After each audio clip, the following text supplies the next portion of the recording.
Tere! Tänan, et vaatate Trinity äriõiguse töögrupi nõuannet.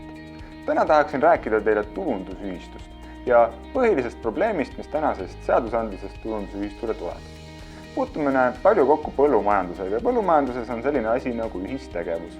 Ja tihti see ühistegevus tähendab tegutsemist tulundusühistu kaudu.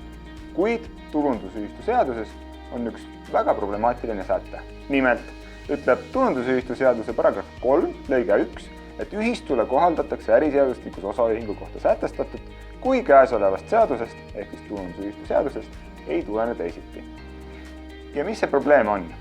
Probleem on selles, et see säte ei piira kuidagi seda, milles osas siis kohaldatakse seda äriseadustikku ja mis osas mitte. Näiteks, kui tulundusühistu seaduses on küll piisavalt reguleeritud, kuidas kutsutakse kokku tulundusühistu liikmete koosolek, siis seal ei ole kirjas, kas tuleb välja saata ka eelnõud või mitte.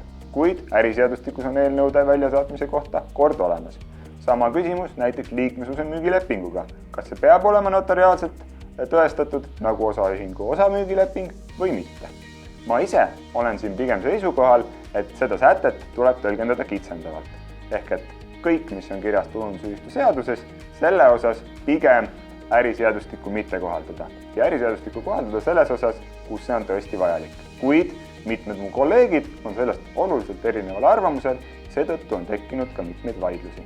Ma arvan, et see on üks koht, mis tasuks kindlasti ära parandada, aga kuni selle hetkeni, kui see on ära parandatud, tasub tihti ikkagi kaaluda seda, kas tulundusühistut kui vormi kasutada või mitte. Aitäh, et vaatasite, kohtumiseni!